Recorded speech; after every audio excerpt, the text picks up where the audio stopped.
Welcome to the Unhinged. Unhinged. The Unhinged Poddy. Welcome to the Unhinged Poddy. This is your host Rasi, and this week we are spilling the tea on sustainability, dissecting its gendered burdens, corporate greenwashing, and digging into why the ultra-rich need to take responsibility for trashing the planet. And with me today is John, my neighbor and sustainability consultant, author and accidental influencer, to share his insights and knowledge. Hi John. Howdy again, neighbor. This will be the last episode of season 1 of the Unhinged Poddy, and the last part of the sustainability discussion with John. If you haven't already, please go check out the previous 5 episodes of this discussion. We last uncovered the deep roots of corporate deception and performative activism. Let's explore how to challenge the ultra-wealthy's impact and turn awareness into action. And I think all of us, in some respect, we've probably done some sort of performative activism in our life, whether that was out of ignorance or, because we wanted to get clout on social media, whatever it might be. And no, don't do that. Slap on the wrist. Don't do that. But when they do it, it's just so much worse. Because we're trying to make a case towards everyday people, you and I and the others. If I wanted to make a case strongly for my friends and loved ones to care about this, if you wanted to summarize this, what would you say about why everyday people should be caring about the ethical failures of the ultra rich and ultra wealthy? The real world impact is very obvious, and I think everybody's been shouting about it for a while now. So people certainly can't claim ignorance anymore. They can only claim being unbothered and not wanting to be inconvenienced or being uncomfortable. If outside of this, if you had to make a case, if you had to help the actual conscious people to have more success with driving these conversations at least a little bit, or getting more people to at least give two shits, what would you say? Why should people care? Like, what do I take as a party starter if I have to try and get people's attention? How do I put my point across in a way that actually has a lasting impact on them and their brains? It's a tough conversation, right? Because ideally, as you mentioned, you should be having this conversation with someone that is quasi-conscious of the issue. I think trying to have this conversation with somebody who is so deep in the weeds and part of the quote-unquote system is going to be quite difficult, because there's going to be so much cognitive dissonance there that it will be really hard to begin the conversation somewhere. So that needs to start somewhere else. But for those that are conscious, I think one statistic that we already talked about that tends to work quite well when I tried to have this conversation is that statistic around how much emissions the top 50 ultra wealthy people in the world emit in 90 minutes compared to the average person in a lifetime. I think that's a good little cocktail conversation starter, because then it really encapsulates the scale of issues. Because what I don't think people can quite get their heads around is the amount of wealth $1 billion is. We think, oh, that's just an extra zero or a few zeros. But no, it's magnitudes bigger. And the exponential impact on the planet, which then ultimately has an impact on the individual that you're talking to. So that really encapsulates that quite nicely to begin the conversation. But on top of this, we're all sort of sharing this rock together. So the actions of one, especially when it's so outsized, are going to impact so many people, including the individual you're talking to, that at the end of the day, it does come back to them. It should come back to them to care. So getting them out of this apathetic state, getting them to care a little bit more, to have this sense of duty of care and morality and ethics, or however you want to phrase it, at the end of the day does need to come back to, does it impact me as a person? Because until it does, I'm not really going to care. So any conversation we have around sustainability, whether it's about the billionaire class or doing better for workers in Bangladesh or recycling, it has to come back to the individual you're talking to and why it has an impact on them. It has to be selfish, which is a tough pill to swallow. But until it is, a vast majority of people are not going to start listening to you. Like politics is local, sustainability is local as well. And that local is the impact on the individual. I know. But then I do remember when it was election time, you did put out a few snippets of videos explaining how the way you vote is going to matter. Your voting preferences and voting education needs to consider all of this too, because that's where you'll have major impact. Depending the environment you're in, yes, depending what country you live in, the voting process but does. Here we just mentioned the name that shouldn't have been mentioned, but we know. I'm gonna get you in so much trouble. No, I didn't say it, so I'm fine. And we didn't say anything negative. We just stated facts. And this, I think, we've stated published facts, by the way. And this is a thing in the book as well. Is nothing I put in that book there's is no extrapolation. Insinuation. Yeah, there's no opinion either. No, it's all stuff they said themselves. Exactly. Who is going to gain most from a certain kind of person going into power? Who's going to benefit most? Who's going to get more tax breaks or benefits in terms of drilling rights or polluting more? Who's going to get away with doing the most damage with no consequences? You actually cannot afford to be ignorant. And really speaking to, and this is sort of marketing 101, remember your audience. Remember who you're speaking to and where they're coming at the conversation from. I think we've lost, particularly in communications, the nuance around what it takes to not only have a proper discussion, let alone a debate, let alone convincing somebody to change their opinion on something. It takes a whole lot of nuance in there, and I think we've lost a lot of that because we're stuck in our echo chambers and we just get filled with information that we already believe in. But if you want to bring over to somebody else on side to what you believe in, it does take a lot of that nuance. It takes an understanding of who they are and what their opinions are as well, which may be distasteful if you absolutely do not agree. But even with that, there are limits. I think there are absolutely limits where we need to consider, is somebody operating from a sense of reality, right? You can't debate and change opinions if somebody is operating from, another planet.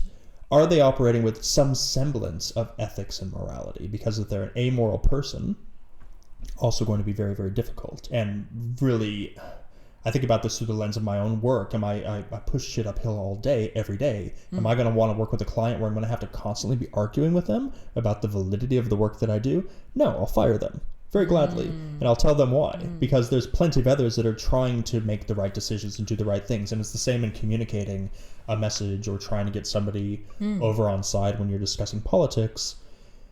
Are they even willing to have this conversation with you in a semblance of reality and with a semblance of morality and ethics? I think is really important to begin the conversation. But education all day, every day for all this sort of stuff, even with people you disagree with. I think we absolutely need to be sitting in conversations with folks we disagree with far more than we have over the past few years. You have to be willing to be uncomfortable just a tiny bit. Exactly right. Like I do a lot of public speaking, and very rarely will I agree to do any sort of a sustainability conference. Really? Because why? Why am I spending my time preaching to the converted? That's not our job. Oh, okay. Yeah, those are not your target audience. No, yeah, but they already know. They already know. I should be out talking to people that are maybe a little antagonistic. They don't agree, they don't believe, or they don't understand. That's the conversation. It's not just in my profession. It should be the same across the board. Politics, professional, or interpersonal communications. Spread the knowledge. Spread the knowledge. That's why you have it. But you're so right. Yeah. Which is what happens even in online spaces sometimes. It's like-minded people finding each other and just being like, yes. So everybody just nods at each other. And you don't learn from that. You don't grow from that. And that echo chamber can also be erased to the bottom. If there's if there's something in there that's a little wrong and you start agreeing with each other, then... Yeah, it's a slippery slope. So apart from trying to steal that spotlight of sustainability that a lot of the 1% do, where they'll do a tiny thing and want to be awarded as the most sustainable, ethical person. Outside of that, do you also observe that they stop actual sustainable actions from happening? Do they derail the progress of those actions on a massive scale? It's a far-fetched thought, I know. No. But is it truly a thing that we need to be aware of? Is it happening? I think taken collectively, the ones that are the unethical, the greenwashing sort of billionaires, you take it as a group, and they are absolutely pumping the brakes on sustainable progress. I don't think they're doing it purposely. They're doing it through their actions, but I don't think it's a concerted effort on their part to derail anything. Some, yes, like our friend Gina, the Iron Lady, have vested interests in making sure that we don't see progress because it messes up their pocketbook. But for most of the billionaire class, and I think there's somewhere on the order of, I want to say 2,400-ish billionaires in the world. That's a lot. It's a lot. Not as many as I thought originally, but of that, you sort of divide them into three different groups. There's those that are actively thwarting sustainable progress through their actions, or again, like through direct contributions. That's kind of a small group. I would say we're talking on the order of maybe 100 or 150, which is still too many, but it's not all of them. There are others, particularly those that have signed what's called the Giving Pledge, who are billionaires who have pledged to give away the majority of their wealth by the time they die to charitable causes. I don't know how many, and it's not all billionaires. There are millionaires on the list as well of the Giving Pledge people. So of those, there's a sizable portion of the billionaire class that have signed the Giving Pledge. Whether or not they're actually giving away their money or they're just waiting till they're on their deathbed is a different thing, but at least they've done something. All the others are sort of sitting in the middle, just making money, not having a net positive or negative impact. They're just kind of there. So it's really important to kind of contextualize what they're doing. But to your question, I don't think there's a concerted effort on their part. But again, actions are very much speaking louder than words because they are having a net negative impact. And it doesn't have to be actively malicious to be of harm anyway. No. Yeah. You being inconsiderate of the net impact is just as bad. It absolutely is bad. It doesn't absolve you from doing anything. Your 10-minute, flight to, go get your mail does not absolve you from the impact that you've had just because you thought it would be a cute thing to do for the gram. No. Oh, yeah. Which Jenner was that? I feel like it was Kylie. I think it was Kylie. It was a few years ago. Yeah. Likely. Yeah. Which is... She's not a billionaire, by the way. No. Which is another conversation that was had, yes. So, towards the closing of our session, to have some fun, what would be your top example of how horribly somebody tried to greenwash and they fell flat? Like they tried really hard, but it didn't work somehow. Oh, that's such a good question. Yeah. Oh, I don't know though off the top of my head. I guarantee there are. That is such a fun question. Yeah. Greenwashing absolutely backfiring. Yeah, Aha. yeah. So I do have an example. So it's from a group called Havas. Havas is it's a French company. It's a French advertising company. They're one of the world's largest advertising companies. They got their B Corp certification. So remember we talked about the B stamp of approval? Right. They went through the whole process. They got that certification. It cost them a lot of time, a lot of money to get this thing across their entire group, so globally. One of the first times this has happened where an entire global organization has gotten their B Corp certification all sort of at once. So a massive undertaking. They go through all this, and the month after they get their B Corp certification announced, they bring on Shell into their portfolio, Shell gasoline, which obviously you can't do if you're supposed to be a sustainable company that's certified. And so B Corp said, "What? What's that? How did that happen?" And they said, "Oh, it's okay. Like we already have our certification. Like we can just bring them on." And B Corp said, "No, absolutely, you cannot do that. That runs antithetical to everything you literally just signed up for." And so what B Corp did, and absolutely the right move, is they stripped Havas of their B Corp certification. Oh my God. Globally, all at once. And they made a big announcement because that's the first time B Corp had ever done that. It ever stripped a company out, revoked a certification. Because Havas got the certification so that they could bring Shell on as a client, so that they could greenwash, saying they're a good advertising company. But what happened from that is then people started to pick apart because nobody, unless you're in advertising, you don't know who Havas is. People started looking into Havas and they're like, wait a minute, this company is actually owned by this company called Bolloré, who is owned by a billionaire, a French billionaire who is, some sort of a 20th generation aristocrat sort of guy. Bolloré got their start by doing cigarette papers way back in the 1700s. But they are so tied to the far right across Europe. The Brexit campaign, Marine Le Pen, all these sorts of things. And then they got tied into, Bolloré got tied into mass amounts of post-colonial exploitation in sub-Saharan Africa that they're doing, to where now Bolloré is in court in France, or in the EU, I suppose, in Brussels, brought there by a group of NGOs from sub-Saharan Africa because of the exploitation they're doing there. So all of this sort of backfired because Havas tried to use B Corp to greenwash their work with Shell. I think that's a brilliant example of sort of... Oh my god. It just kept getting worse and worse and worse. Oh my god. Yeah. I did not expect this. And so Havas is the advertising agency. Bolloré is the parent company. Bolloré owns a few of basically the Fox News of France. And so they've had their media rights stripped away from them. So they can't operate anymore. Of course. And why is it always a billionaire to be blamed? Always. Why is it always somebody far right? It's like textbook. I mean, by this... It's the trajectory. You get a little money, all of a sudden you become a far right extremist. Oh what God. is this? This is so... Yeah. That's a great question. I like that question a lot. The failed ones, yeah. And then on the flip side, which is your favorite success story? My favorite story of a piece that I worked on comes from a company that people love to hate, and that's Walmart. So, yeah, Walmart is sort of Satan incarnate, right? A lot of people think they are this big evil company. I did not expect this. And I know. That's the best part. And are they a perfect company? No, again, of course, no such thing as a perfect company. The Waltons are horrible people. They certainly feature and eat the rich for a lot of their behavior. But part of the work I did in China, as we talked about earlier, was around building worker betterment programs in Chinese factories. Walmart, they have a lot of Chinese factories. I think it's something like 60 different factories. Wow. So we went in and we worked with the Walmart Foundation. This is not a plug. I don't work for them. But they wanted to develop a program around helping women not just learn better on the job skills, but different sort of soft skills.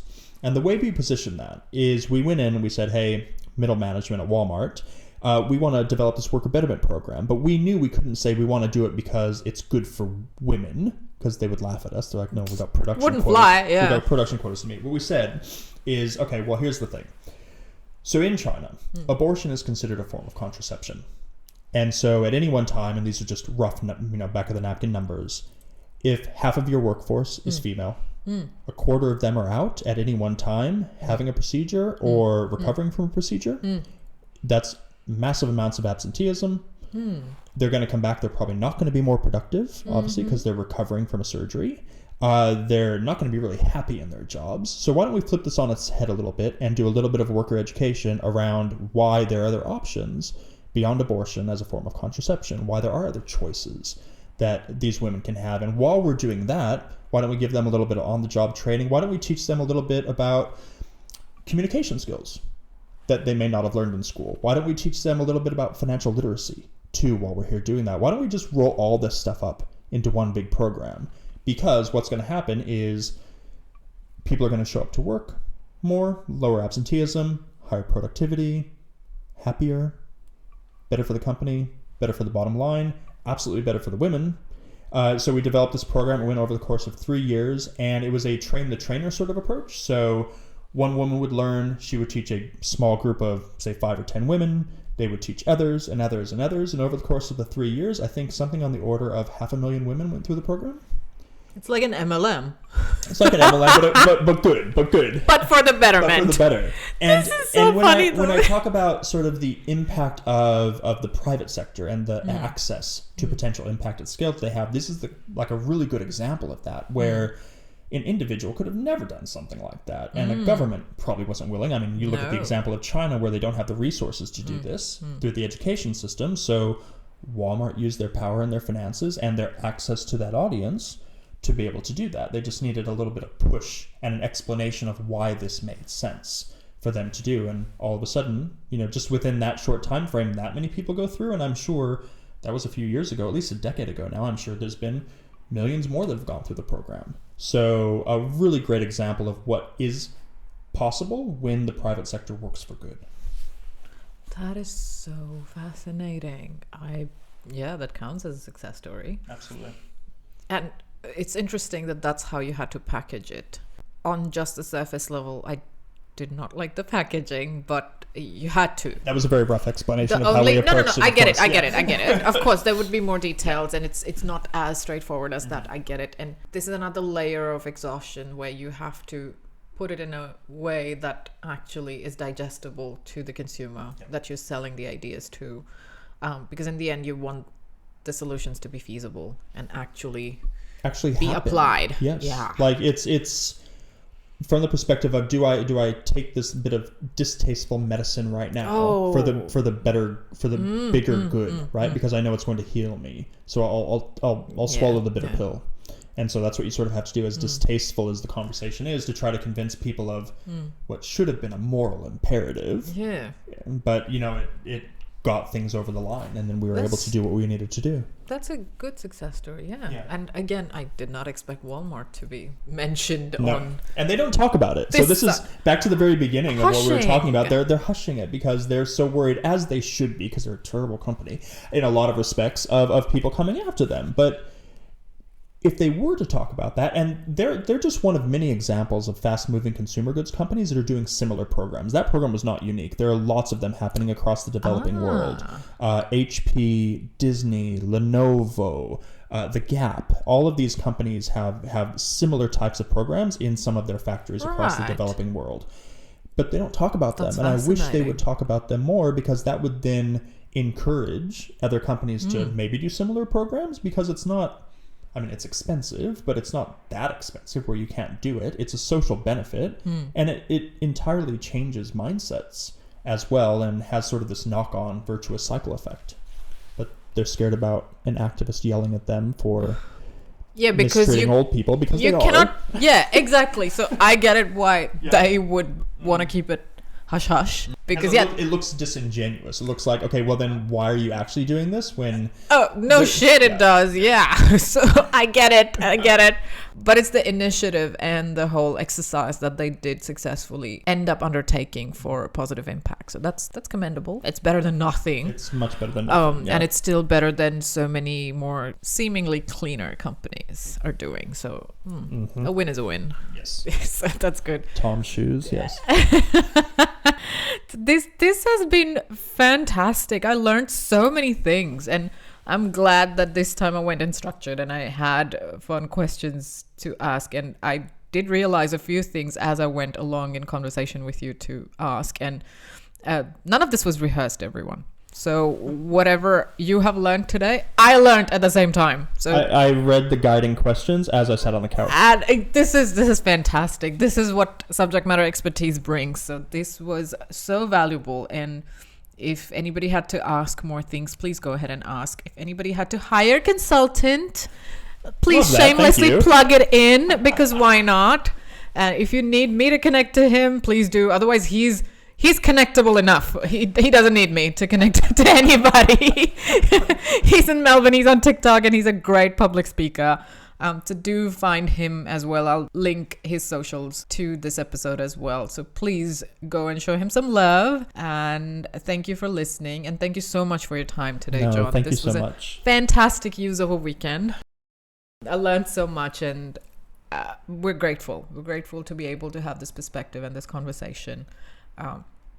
I think if reliable people connect rest of the people to other reliable experts, maybe us dissecting it from different angle has a positive net effect on people, and absolutely, maybe it has more value. Maybe people won't listen. So anyway, every conversation about this stuff has value, regardless of if it might seem banal or way too erudite. Expert has said it. Every conversation matters. I value it. Expert has said it. This is it. It's legitimate. Do it at a cocktail bar with a stranger over a martini. Just yank their ear about what they're doing to save the planet. Don't do that. My first date conversations. Yeah, what's your position on X, Y, or Z? Yeah, what's your position about billionaires? I feel like it would be a lot of crickets on the other side, because I would have to then shoulder this conversation and carry it on my back. But now you have all the information, all the talking points you need. You can lead the next date you go on, tell them, hey, did you know billionaires emit as much in 90 minutes as you do in your whole lifetime? Tell me what you think about that.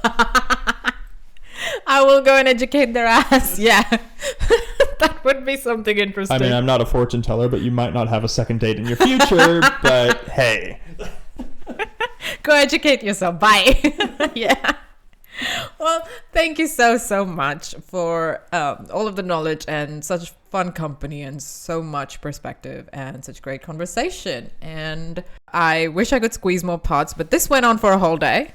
And we'll come back with more perspectives. He's a great speaker, so I'll pick his brain on many other things. So till then, thank you everyone for listening. And thank you again, John. And bye, everyone. Bye. And of course, go check out the whole season 1 of the Unhinged Poddy and show it some love and support. I will see you again next year with fresh episodes for season 2, babies. Reach out to us at the Unhinged Poddy on our socials. Give me your feedback, suggestions. Tell me what you would like me to talk about next. Until then, bye. The Unhinged Poddy.